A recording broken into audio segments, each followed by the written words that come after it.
gracias, presidenta. Bienvenido, jefe de gabinete. Voy a ser como bastante específica. En la pregunta 996 le consulté sobre el registro de electrodependientes, dado que las familias nos están informando que están siendo rechazadas sus renovaciones en el registro.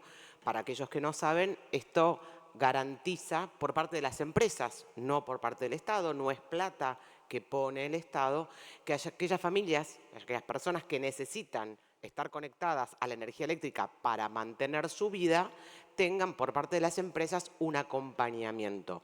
Nos informaron además públicamente que este año va a haber nuevamente corte de luz y a estas personas se imagina que se cortan la luz y no están en el registro, no tienen acceso a esto por parte de las empresas y se mueren.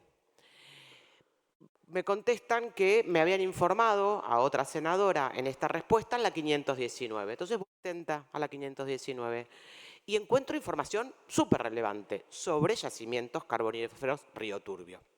Me cuentan la cantidad de gente que hay, que están haciendo un inventario, que no tiene ningún tipo de ganancias este año, que no ha podido vender carbón, cuánta gente se sumó al retiro voluntario, pero no me contestan respecto a por qué hay personas, o sea, qué cantidad de personas están en el registro y cuáles son los motivos por los cuales están rechazando a menos de 10.000 personas en toda la Argentina. No son déficit fiscal y en esto se les va la vida. Entonces, quisiera que me contestara efectivamente cuántas personas hay, cuántas había en diciembre del año pasado y cuáles son los motivos de rechazo de estas familias.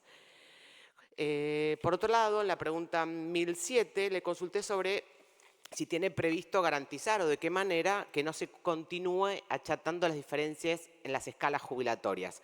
Nuevamente me dice que contestó en la pregunta 323, voy a la 323 y encuentro cuánto es la jubilación, cuánto es la canasta básica del adulto equivalente, cuánto es el bono, pero no me dice nada respecto a qué medidas y qué políticas públicas y qué políticas económicas en la micro van a intentar hacer o están haciendo para algo que todos estamos de acuerdo y que para ustedes es un discurso permanente respecto a que aquel que aportó más años y aportó más dinero tiene que tener una diferencia con respecto a los otros. En los dichos lo dicen, en la realidad no, y además no me lo informan.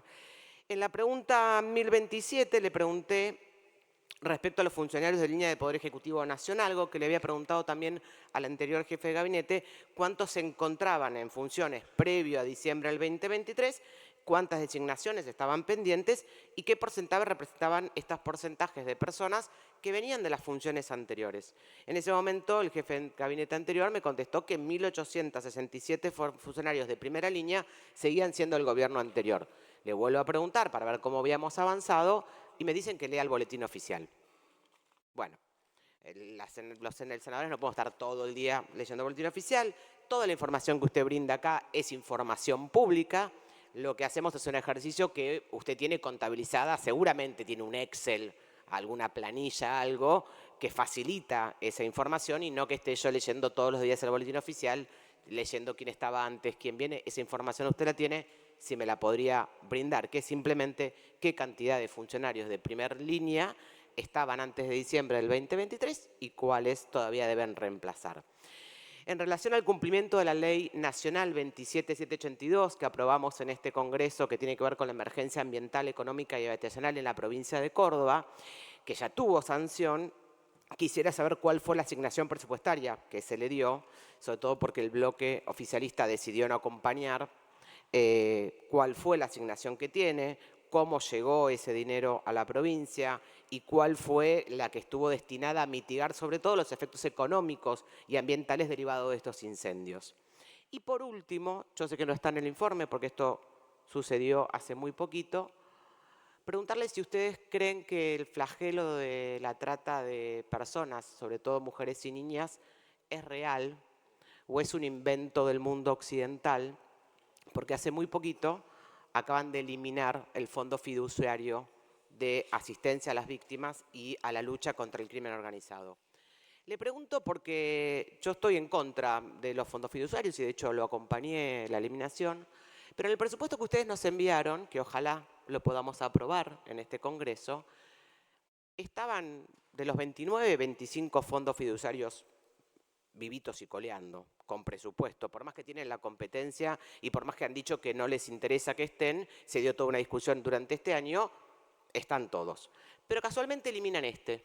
Eliminan este que además no exige presupuesto del Tesoro Nacional, sino que se financia con los bienes incautados a las organizaciones criminales. De hecho, en un congreso nacional en Córdoba hace pocos días se informó que había casi 200 inmuebles, casi 200 vehículos, 2 buques, 2 aeronaves, pero el fondo fiduciario lo eliminaron. Entonces la pregunta es, primero, ¿dónde va a ir todo ese dinero de esos bienes? ¿A qué partida? ¿A qué destino? Después, ¿cómo van a garantizar la asistencia a las víctimas de trata? ¿Cómo van a garantizar el combate a las organizaciones que surge de normativas internacionales y de este mismo fondo?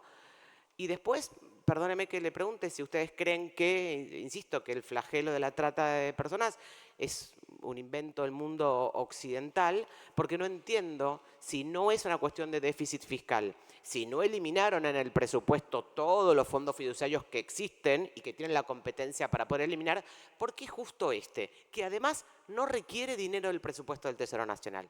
Muchísimas gracias.